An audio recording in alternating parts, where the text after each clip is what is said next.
then not L and not M or O, then I have Q then L, and I have not M, and I have R then L. Okay. Wow. So the K has got to come from line 2, and it's got to come by modus tollens, which means I need the opposite of this. Well, the opposite of all this is just L and not M or O. Okay, that's what it is. Okay. I have a not M, and I can get an L. Look at 3 and 5. L is in the consequent twice, and I also have the disjunction Q or R. So the very first thing I'm going to do is 1, 3, and 5, and that gets me L. 1, 3, 5, simple dilemma. Okay, I got my L, and I got my not M. Let me put them together. So 7 is L and not M from 4 and 6, and that's conjunction. Okay. Now, what about this or O business? Well, remember, I can add anything I want by saying or. So I'm going to add the O to 7, and that gets me L and not M or O from 7 by addition. Okay. Now this is the opposite of that. So we can do a modus tollens, and we get the opposite of not K, which is K. So 9, I get K from 2 and 8 modus tollens. Okay.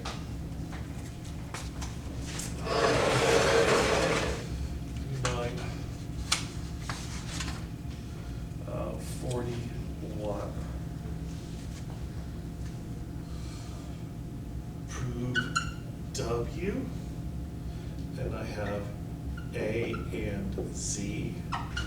I have not X, and I have not R or S, then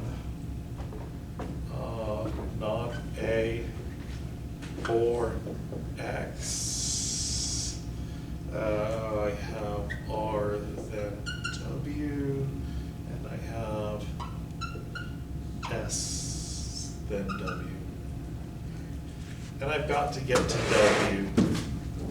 I see it twice in a consequent, so that's begging me to do a simple dilemma if I had R or S. This says not R or S, but if I do a modus tollens, it becomes R or S. So I need the opposite of this thing, not A or X. And notice this is a negated disjunction, so that's the same as A and not X. Can I get A and not X? Well, yeah, easy. Look, there's an A in 1 and a not X in 2. So 6 is A from 1 by simplification.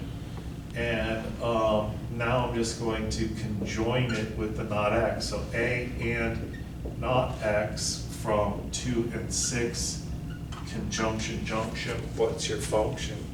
So that puts me right here. So I'm going to convert it to this, De Morgan's backwards.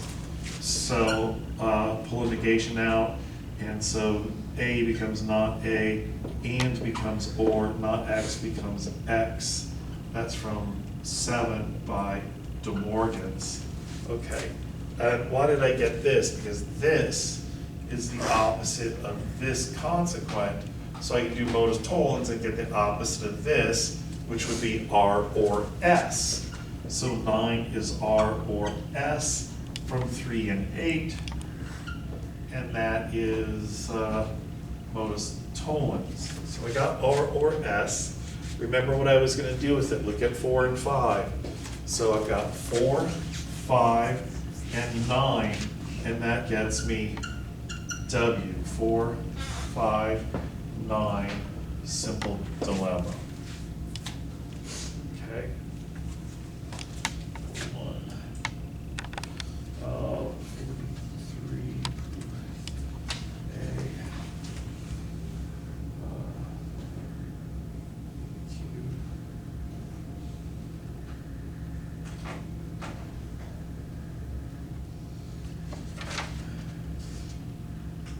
Okay, so let's do 43.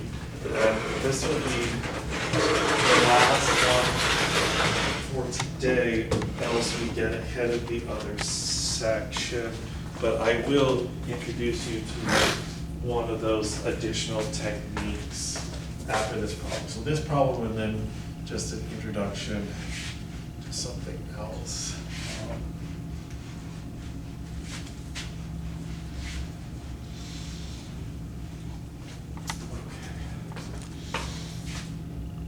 I said 43, prove A. And I have not Z or B. And 2 is not Z, then W, and if not A, then not Q. And 3 is B, then Q, and not W. How to get to A? Okay. The only place I can get an A is from here. So first things first, let me get to it. So I gotta flip this around because I can't simplify to this. I have to have it on the left side. Not A, then not Q, and not Z, and then W. And that's from 2 by COM. And then I'm just simplifying, not A, then not Q, from 4 by simplification. Okay, so now my goal is to get a Q. Okay.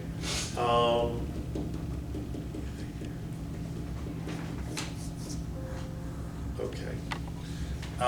So let me pull this part off and simplify. I get not Z, then W from 2 simplification. And I want this not W, so I gotta flip this around, and that gets me not W and B, then Q from 3 by COM, and 8 is not W from 7 by simplification. Now,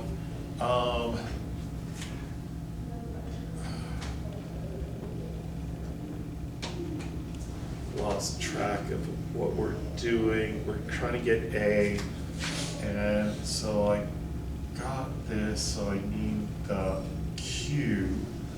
And why did I get a not W? I got a not W, so I could use it on, oh, did I simplify this yet? Yeah, here it is. Okay, so I'm going to do modus tollens with 6 and 8. That gets me a Z, 6, 8, modus tollens. And now with this Z, I can do a disjunctive syllogism with 1, and that gets me a B, 1, 9, DS, okay? B, now why was the B important? Because I can get a Q with the B. Did I isolate this yet, B then Q? No. So 11 is B, then Q, from 3 by simplification. 10 and 11 get me Q, 10 and 11, 10 and 11, modus ponens. And what did I get the damn Q for? I got the Q so that with 5, I could do a modus tollens and get A. And so that's 512 modus tollens. Was it doing tollens or? Yeah, modus tollens. Okay.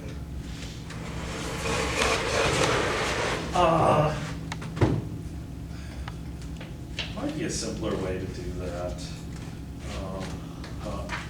Not sure off the top of my head. Okay.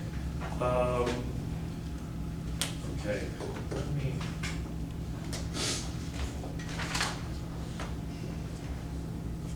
Grab a problem from the next section since they're made for this purpose.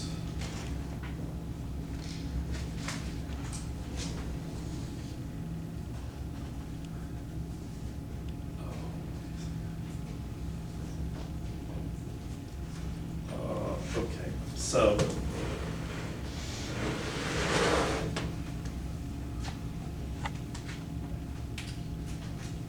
so consider this problem. This is from page 361. Okay, and what I'm going to be introducing to you is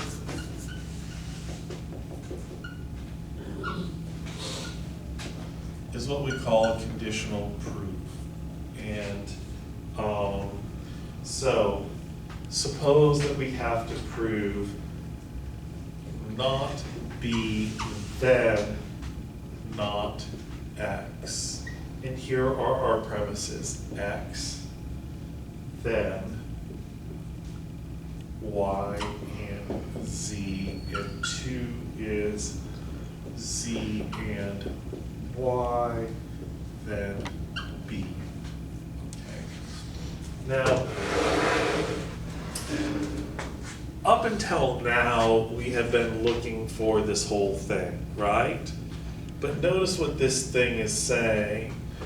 It's saying, if not B, then not X, given these two other things. So one way to test that is this.